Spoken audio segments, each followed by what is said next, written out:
દાલ બાટી તો તમે ઘણી ખાધી હશે, પણ ગુજરાતી ગૃહિણી કેવી રીતે દાળ બાટી બનાવે છે તેની રીત હું તમને આજે શીખવીશ। 1 કપ મિક્સ દાળ લઈશું, તેને પાણીથી ધોઈ નાખીશું।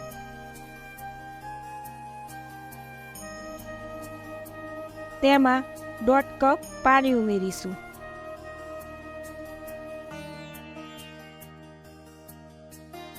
તેમાં 1 ચમચી મીઠું, અડધી ચમચી હળદર નાખી દઈશું।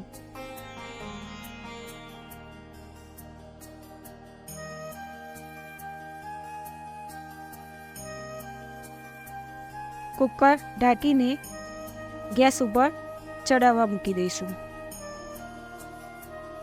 હવે દાળ બાટી બનાવવા માટે એક વાસણ લઈશું, તેમાં 2.5 કપ જેટલો ભાખરીનો લોટ લઈશું।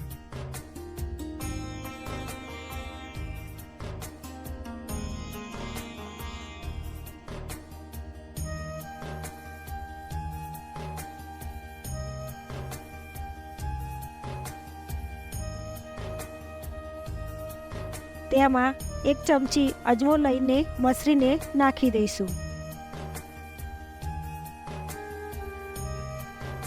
પછી તેમાં ચૂટકી સાજીના ફૂલ, 2 ચમચી મીઠું,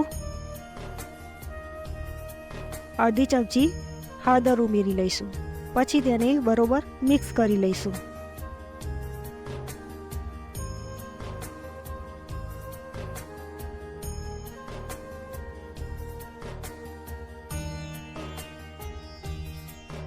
હવે તેમાં અડધો કપ મોણ એટલે કે તેલ લઈ લઈશું। પછી તેને બરોબર મિક્સ કરી લઈશું।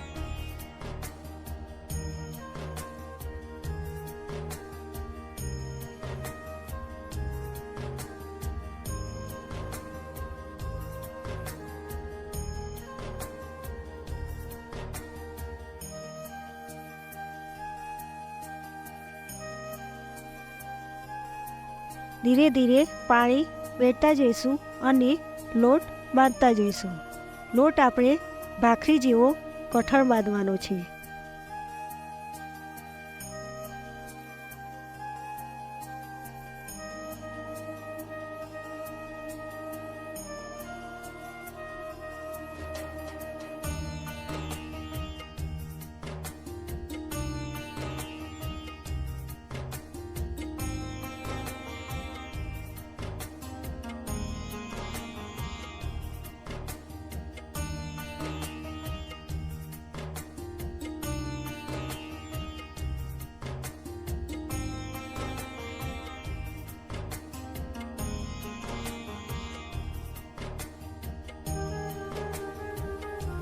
બાટી માટે આપણો લોટ તૈયાર થઈ ગયું છે।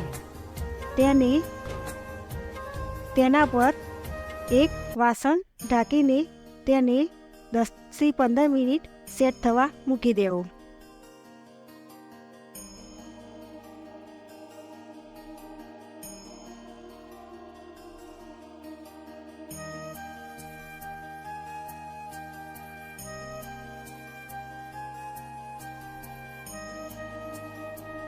લોટ આપણો તૈયાર થઈ ગયો છે, તેના આવા નાના નાના લાડવા વાળી દઈશું।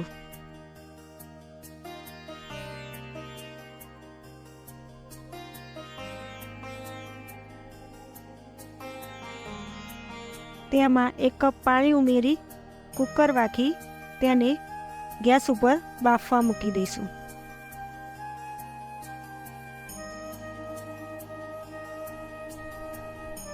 કુકરને 4 સીટી વગાડવી। 4 સીટી વાગી જાય એટલે ખોલીને બાટી બહાર કાઢી લેવી। બાટી ચડી ગઈ છે, તેને ઠંડી થવા દેવી।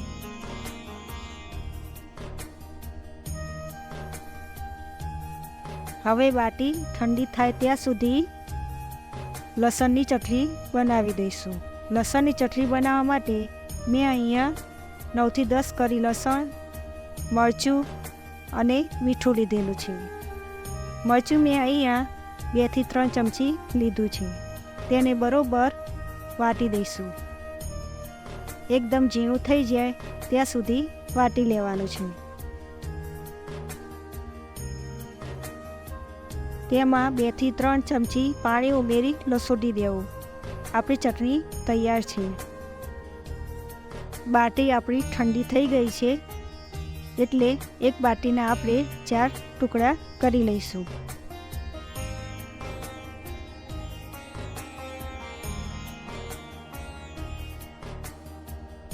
વિડીયોમાં બતાવ્યા પ્રમાણે આવી રીતે 4 ટુકડા કરી લેવા.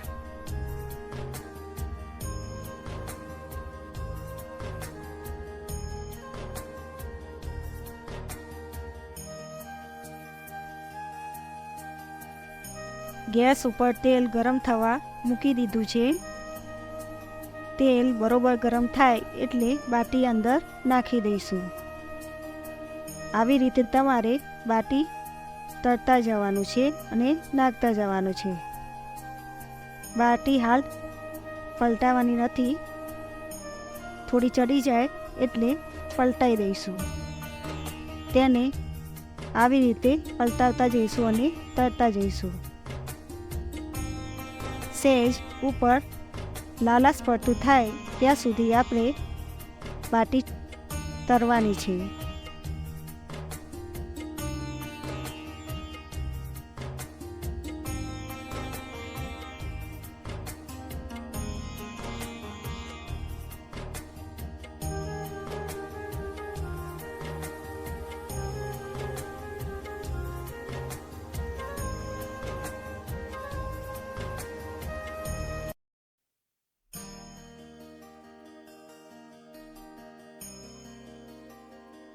બાટી આપણી તળીને તૈયાર થઈ ગઈ છે. બાટી આપણી અંદરથી પોચી અને બહારથી કડક લાગશે. કુકરમાં આપણી દાળ બાફીને તૈયાર થઈ ગઈ છે. તેમાં 1/2 કપ જેટલું પાણી ઉમેરીને રવૈયાથી ક્રશ કરી લઈશું. આવી રીતે રવૈયાથી ક્રશ કરી લેવું.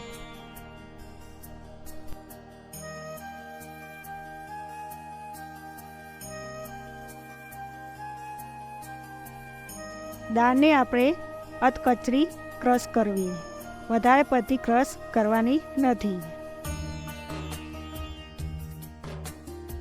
અહીંયા મેં વઘાર માટે તેલ ગરમ થવા મૂક્યું છે. તેમાં વઘાર કરવા માટે 1 ચમચી રાઈ, 1 ચમચી જીરું, અડધી ચમચી હિંગ, તમાલપત્ર અને લીમડાના પાન લઈશું. 1 ચમચી ગરમ મસાલો, અડધી ચમચી હળદર, 1/2 ચમચી મરચું, 1 ચમચી ધાણા જીરું, 1 ચમચી મીઠું, 2 નંગ ડુંગળીના કટકા અને 2 નંગ ટામેટું, આદુ મરચાં અને લસણની પેસ્ટ લીધી છે.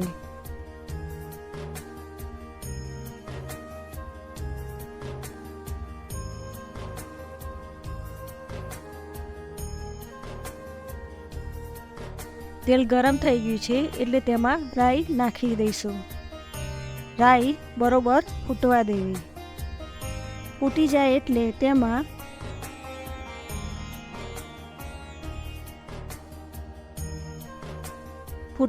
તેમાં લીમડાના પાન, તમાલપત્ર અને હિંગ નાખી દઈશું. પછી જીરું નાખીને બરોબર મિક્સ કરી લઈશું. પછી તેમાં ડુંગળી નાખી દઈશું. ડુંગળીને બરોબર સાતળવા દઈશું. વચ્ચે વચ્ચે તેને હલાવતા જઈશું જેથી કરીને ચોટે નહીં નીચે.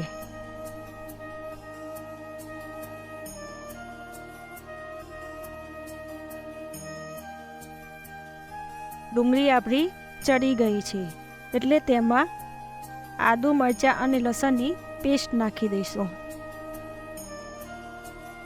તેને બરોબર મિક્સ કરીને થોડીવાર ચડવા દેવું. ચડી જાય એટલે તેમાં ટામેટાં નાખી દઈશું. તેના ઉપર તરત જ 1 ચમચી મીઠું નાખીને બરોબર હલાવી દઈશું જેથી કરીને ટામેટાં આપણા બરોબર ચડી જાય.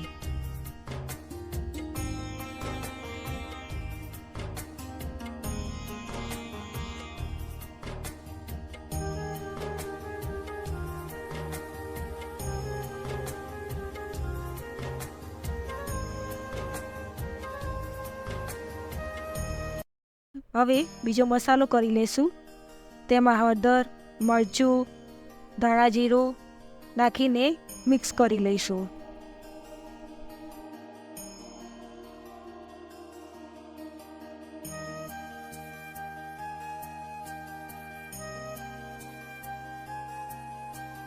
એના ઉપર ગરમ મસાલો નાખી દઈશું.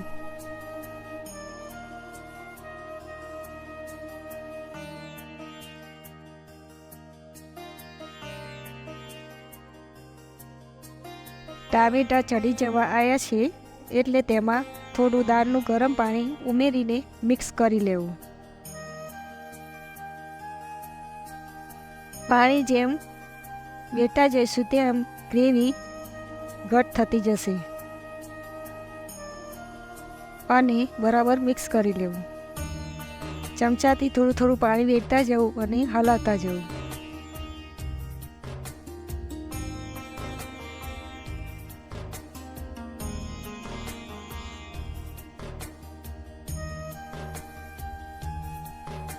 દાળની ગ્રેવી તૈયાર થઈ ગઈ છે.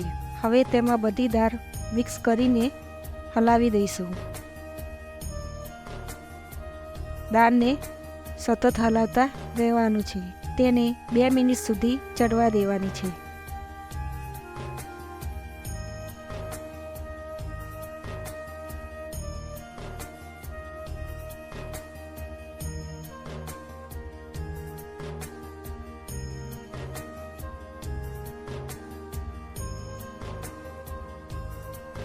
હવે આપણી દાળ ચડીને તૈયાર થઈ ગઈ છે. હવે દાળ ઉપર તડકો લગાવવા માટે તેલ, જીરું, 1 ચમચી કાશ્મીરી મરચું અને સૂકા 2-3 મરચાં નાખીશું. તડકો મારવા માટે ગેસ ઉપર તેલ મૂકીશું. તેલ ગરમ થઈ જાય એટલે જીરું નાખી દઈશું. પછી તેમાં લાલ મરચાં નાખીશું. કાશ્મીરી મરચું ઉમેરીને તરત જ ગેસ બંધ કરી દેવો અને દાળ ઉપર પેરી દેવું.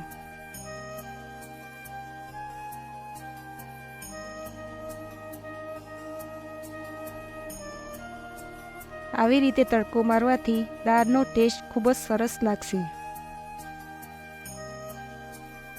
હવે દાળ બાટીની દાળ તૈયાર થઈ ગઈ છે. હવે છેલ્લે આપણે લીલા ધાણા ઉમેરી લઈશું. આ પ્રમાણે દાળ બાટીની દાળ બનાવશો તો રાજસ્થાનની પણ દાળ ભૂલી જશો. આ આપણી ગુજરાતી દાળ બાટી તૈયાર થઈ ગઈ છે. ડુંગળી અને લસણની ચટણી સાથે ખાશો તો ખૂબ જ ટેસ્ટી લાગશે.